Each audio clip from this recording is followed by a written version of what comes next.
Greetings and welcome to another Fate Grand Order video. So today in the morning we were all caught completely off guard, and by all I mean every player, every wiki writer, every guide writer, everybody was caught off guard by the release of the memorial quests. Now the reason this is very important is because these were not supposed to land until much later, and we were supposed to by then have gotten regular Jean's Noble Phantasm Enhancement request so that she is no longer stunned by it. And this is very important when we get to the final one of these quests.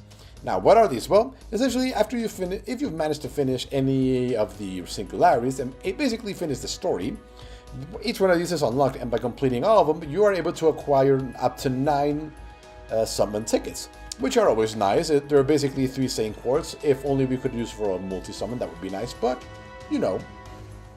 So, these quests are relatively challenging. I say relatively because they start off relatively easily and then get more and more impossibly challenging as they go on.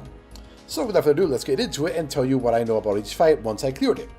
So first, this time, just like in the very first story, you are facing off against Jean Alter, but this is a ruler version. This also means that her Noble Phantasm is not the one we know. It's not going to into Hain. It is an AoE Noble Phantasm that can hit relatively hard. I got hit by it once. It wasn't that hard. Lords don't deal extra damage to pretty much anybody except Berserkers, I think. So there shouldn't be much trouble there. Just bring along a proper Jean Alter from a friend, and you shouldn't have any trouble there. Then we move on to... where is that? I don't remember where that was. But anyway, the boss here is now Altera. Now, Altera, I believe, at least in boss version, has a skill that can charge her Noble Phantasm. At least she did it versus me. Now, this shouldn't be too difficult to deal with. She is a lone archer. Just bring along, a lone saber. Bring along your best single target archers, and you shouldn't have too much of a problem. Then we move on to Okeanos. Now, this is where we faced off against the first Demon Pillar, and that is exactly what we are facing off this time. Again, it's the Demon Pillar along with Medea Lily, the final boss of that chapter. Now, obviously, because Lily is a caster and because Demon Pillars are weak to the cavalry classes, those are Rider, Assassin, and Caster, bring along as many Riders as you can, whether they're single or AoE target. They'll take reduced damage, they'll take out Lily as quickly as possible, and then finish off the Pillar. And remember, Ushiwaka Maru can deal upwards of 100,000 damage to the Pillar, so yeah, have fun with her. Then, moving along, we come to America. No, that's not America. No, yeah, London. There we go. Now, in London, we are facing off against Altria Lancer Alter, the Emo Dark version of her Lancer form. Now, this one can be a little bit tricky because her Noble Phantasm does MP Skill CO, and Curse, and is an AoE and can hit very hard. Even against proper sabers, like say my Mordred there, she hit pretty hard. I think Mordred actually went down and then another saber came in to finish the job. I think it was Elizabeth. But anyway, just remember that she actually has MP CO and Skill CO on her Noble Phantasm, so if you're relying on that to heal yourself back up, remember to try and not to. Now, because she is a saber phase, anybody that deals extra damage to such is basically the best thing to bring along, so aka Mordred. I believe Mordred was able to hit her for around 140,000 with her Noble Phantasm as the second step in an MP chain, along with, I think I might have used Mash before her. But yeah, grab a Mordred, bring her along, bring your support servants, and you should be able to take her down eventually. Then, moving along to actual America, we are facing off against Kuchu Lane Alter. This is his Berserker form, and he has a lot of survivability in this form. Now, the good news, at least what happened to me, is that he only attacked twice per turn. This meant whether he buffed himself or whether he attacked, he only had 2 actions per turn. And this was very nice because I brought along a couple of Berserkers of my own and took him down that way. He did try to kill, I think, Chloe, but she was evading, so nothing really happened there. So he was actually probably the easiest fight of all of them, for me at least. Then, Camelot. No, we're not facing off against Altria Lancer version. Again, that was a very pain in the butt fight. But we're facing off against probably the most annoying minion she had, and that is Gawain. If you recall, Gawain had a buff that reduced all damage he took basically by a percentage, and that's what exactly he has here. Not only that, he also gains 2 MP charge ticks per turn. So that means every 3rd turn you're eating a Noble Phantasm no matter what you do. So what do we do here? Well, really, there really isn't much you can do other than use the exact same strategies we used against him during the Camelot chapter. That is, bringing along your Aeriale, bringing along a friend's Aeriale if you can find one. Most people have replaced her by now on their friends list. She can charm, she can MP drain, she can charm and reduce attack with her Noble Phantasm.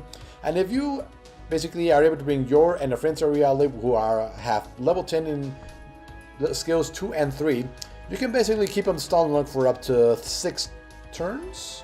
No, 4 turns of actual stun, and then 2 turns of no Noble Phantasm because you drain one sick away, and he can't cast it next turn. So that's essentially the tactic. Bringing along a Merlin or a Mash might be also useful. He can't hit pretty hard. His Noble Phantasm does put a burn that you cannot avoid. You will have to cleanse that. So yeah, a pretty annoying fight, but not impossible. Then after that, we come to the 8th one. Now here, as you can see from the little symbol there, we are facing off against Tiamat's final version. That is the big dragon that was essentially the final boss. Now the good news is that this is the fight where we had the very nice buff from Merlin that he gave us because of the story. That means the HP of all your servants is increased by 10,000, you heal 4,000 per turn, and I think that's it. However, you have to remember that you are also going to take around 1,800 damage at the beginning of every turn. You will heal at the end of your turn, but take damage at the beginning of your turn. So when somebody gets very low because of attacks, they can go down. Now, I don't know if this is part of the encounter, but this is what happened to me.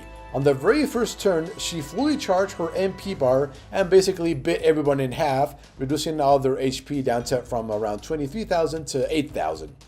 And that really made the fight a lot harder than it needed to be. So I recommend on your first turn, use Merlin's invincibility, use dodging, defense up, whatever you can, and evade that attack if possible. Other than that, it's basically another stamina fight, just like during the story, and you shouldn't have too much of a problem with it as long as you have very decent servants. Single target is king as always, so Chloe, Ushi Wakamaru, anyone that can deal damage to a single target, you should bring along. Now, we are finally here to the point of this video. Now, here, the one that is representing Singularity 9, which is Solomon's Temple. This is probably the hardest challenge quest we've gotten so far. If you thought the one for Valentine was difficult, oh, no. This is difficulty, and allow me to explain why. During this fight, you are going to be facing off against Altria Alter, the Saber version. However, if you look at her HP bar, you are going to see something very interesting.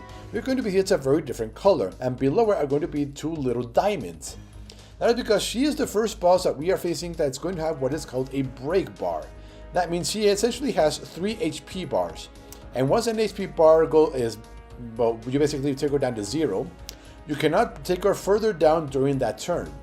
Not only that, but if you break an HP bar during a turn, that very same turn, before she actually acts, she will gain a 1 tick of MP bar, she will take a reduced defense, and she will gain a permanent buff that cannot be removed that makes her normal attacks debuff the target with reduced defense that can stack. So what does this mean? This means that when you go in, you are going to see her HP bar be absolutely massive.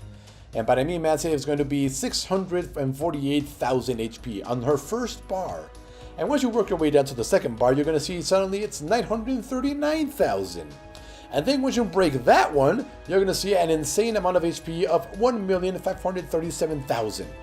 Yes, she has an insane amount of HP. Not only that, but she goes up by 5 levels every time you take down one of her bars. Meaning that every single time you take her down, she's going to be hit harder and take less damage. Not much, but hey, it's worth noting. Now, the important part here is that she can do a tremendous amount of damage just with her normal attacks. Most of the time, she will keep her charisma buff, her aka attack buff on her at all times.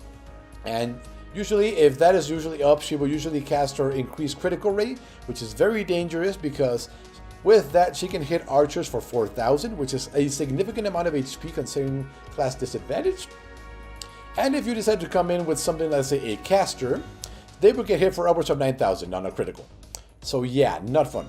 And by the way, mentioning casters, do not bring any casters to this fight unless you are bringing a team filled with casters. That is because she absolutely hates them with a vengeance. If you bring one caster along, she will focus that target down non-stop with everything she has. And as I just mentioned, because of her increased attack, increased critical hit rate, they will essentially go down in one turn because of the damage. And if you make it past her first life bar, her second and third life bars give her the buff that makes it so that her normal attacks lower defense of the target by a large percent, by a high percentage of happening. And if that stacks onto your caster, he's essentially dead on the next turn if he decides to go for him, which she will because she hates him. So what is the strategy for this fight? Well, I cannot say this strategy is something that everybody can pull off because unfortunately it relies on a very specific 5-star servant. However, I have read some alternate strategies where it's either this one that I did, which is the very, very, very slow and steady. I'm talking 45 minutes worth of a battle here. Or you go in and abuse her, basically 2 Merlins and someone else to make basically constant casting of Noble Phantasms and defense buffs and everything as quickly as possible. So what did I do? So I decided to use a servant that I have not used since basically Gene Alter and a bunch of other servants came out. And that, there you are, is normal Gene. So this is the team I went with. So as you can see, my Gene is essentially 1-1-1. And I have never actually used her before this, I think. I might have used her once, but anyway. This basic team is designed around the fact that you are always going to have a Noble Phantasm from one of the 2 genes ready to cast on the turn that she is going to cast her Noble Phantasm. That way you don't take damage and you heal for 2,000 to 3,000 depending on how much charge your your gene has. Now, Chloe is there because she's a free servant. If you don't have Chloe for some reason, I recommend you bring David along. You can see him there. Both of them have 3 arts cards in their deck, just like normal Gene. That means it's extremely easy to get a arts chain, meaning it's extremely easy to charge up Noble Phantasms. I recommend Chloe over David, although David does have the fact that his second skill, as you can see right there, grants a 1 attack evasion to the entire party. This can save your butt if for some reason your genes did not charge up their Noble Phantasms quickly enough. Remember, you don't need both, you only need 1 gene to charge up. And he is also an archer, he has that, and deals significant damage with the highest chance to apply skill seal. So he's not a bad choice if you don't have Chloe. I decided to go with Chloe because 1, her 3rd skill at level 10, which I do have her at, increases her MP bar by 50%. 50%. That means she can usually always have her Noble Phantasm ready to cast it before one of the 2 genes so that the gene can then heal a lot higher. Now, craft essences.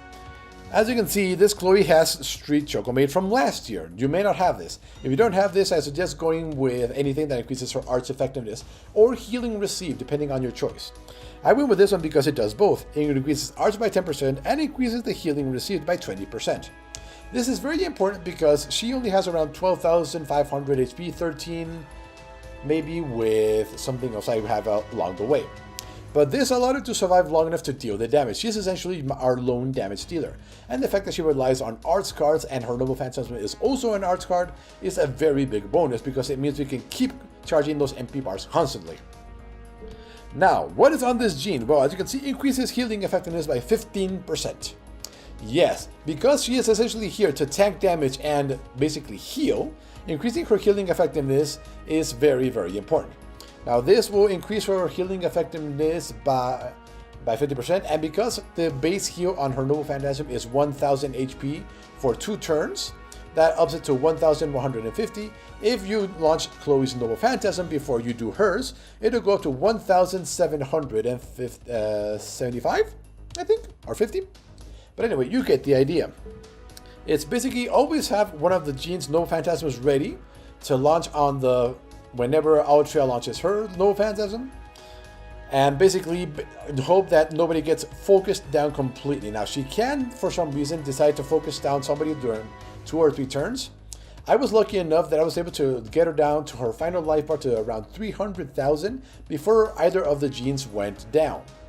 Now I did this without using any command seals, which means I was very, very lucky, and it took a lot of determination. Now, if I did have all 3 Noble Phantasms, which I didn't because I used them to finish off some Berserkers last couple days ago, it would have been basically a no-brainer fight. Just resurrect everybody, launch a Noble Phantasm, and basically end with it. Now, other options that you can use. I have heard of somebody using their own Merlin, their friend's Merlin, any Tamamo no Mae support, basically to spam either. The reason for that is because Tamamo no Mae's Noble Phantasm reduces skill cooldown of everybody by 2 turns. That makes Merlins, basically everybody become invulnerable for 1 turn, go from 7 turn cooldown to 5. And because we're running 2 Merlins, you're getting the constant healing from both of them, the constant MP charging from both of them, the constant defense up from both of them. Tamamo no Mae also has a strong defense up buff on herself and on her Noble Phantasm. So that is basically we are going to out defense buff your attack buffs and survive long enough through our healing and invincibility to take you down. I don't have Merlin, so I couldn't try that one, but because that's why I went with this. Now, other notable crafted insets you might consider. This one you might not have, Ideal Holy King. I do not remember where this one came from, but basically increases all allies max HP by 1,000. This was actually very crucial for me because it made both genes that I used go from 17 to 18,000 HP. This was very important during the final phases of the fight because both of them various times went down to under 1,000 HP because they were being focused down. Luckily, they didn't go down to the very end because of some random RNG targeting. They weren't finished off, which I actually am thankful for. What else can you use? Well, how about this one on MASH? Increases max HP per turn by 300 up to 3,000. Now, I am pretty sure this counts the turns that she is not on the field. So if you put on support as I have as your first support unit, if one of the genes go down, she will come in with an extra 3,000 HP, so basically 16,000 HP right there.